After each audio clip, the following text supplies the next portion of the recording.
Happy Monday, everybody. I hope you had a great weekend. Today is July 21st, 2025, and this is your Monday market update. Now, the market climbed a political tightrope last week, navigating new tariffs, inflation data, earnings season, and even some speculation that President Trump might oust Fed Chairman Powell. Yet, through it all, investors kept their eyes on the prize, resilient economic data, dovish signals from the bond market, and corporate earnings that so far aren't so disappointing. So let's walk through what moved markets each day last week. Markets opened the week on the edge after President Trump floated a new 30% tariff on goods from the EU and Mexico over the weekend.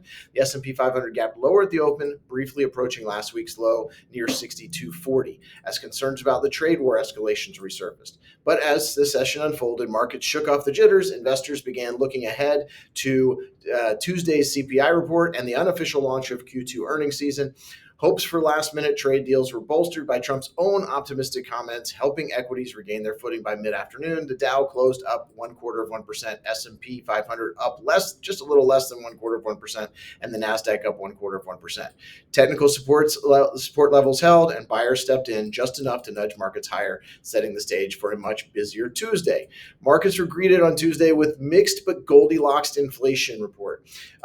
Headline CPI rose to 2.7% year over year, slightly above the 2.6 estimate, driven largely by energy costs. Core CPI came in at 2.9, matching expectations. Initially, that was enough to support a modest rally, especially alongside news that the U.S. would ease chip restrictions on China, fueling another AI-flavored tech rally. But sentiment turned midday. A hotter than expected Empire State Manufacturing Index and rising inflation in tariff-sensitive categories like apparel and home goods rekindled some stagflation concerns. Meanwhile, bank earnings from names like Goldman Sachs and Morgan Stanley were solid, but not good enough to inspire confidence.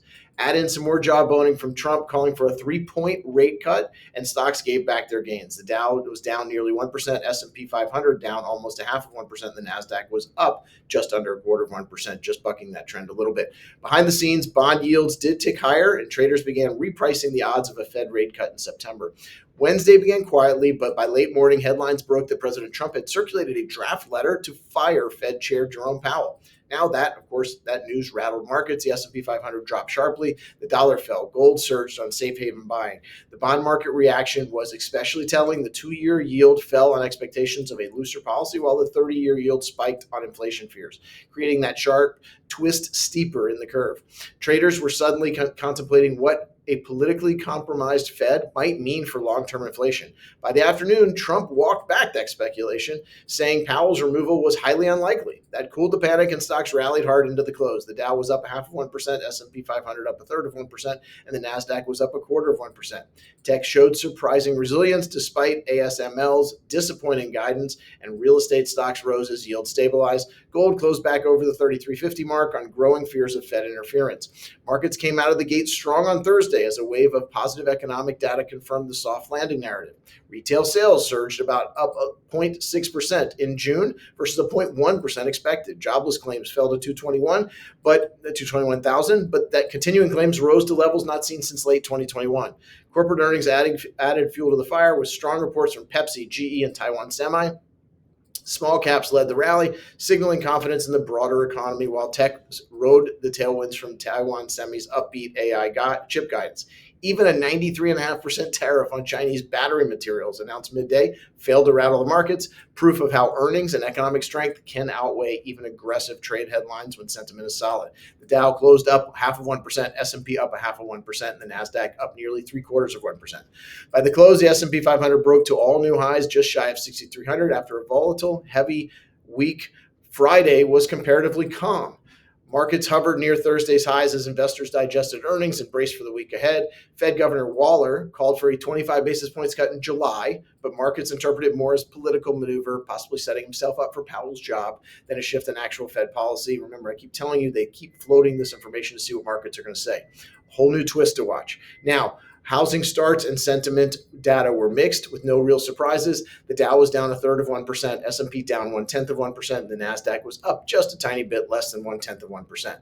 Earnings were the main focus, and with results still trending Stronger than feared, buyers stayed engaged into the close despite political drama and hot economic debates. For indices were mixed for the week. The Dow was down 0.25%, S&P up 0.5%, and the Nasdaq was up 1.5%. Markets remain firmly in soft landing mode, betting on continued growth, tame inflation, and just enough earnings strength to keep that bull alive. Let's talk about the week ahead. More earnings, and the Fed goes silent. Excuse me. Even though the Fed's in blackout mode ahead of the July 30th FOMC meeting, Fed Chair Powell and Fed Head Bowman will be speaking on Tuesday, but don't expect anything too earth-shattering. So all eyes are going to shift to earnings this week. Big names like Tesla, Alphabet, and Intel are all on deck. Economic data will be lighter with durable goods on Friday, PMIs Thursday.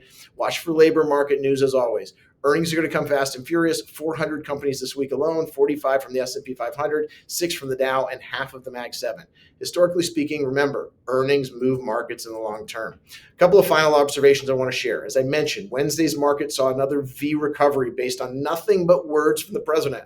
Reports were out that he was getting ready to fire Chair Powell, and markets sold off, unhappy with the perceived lack of Fed independence.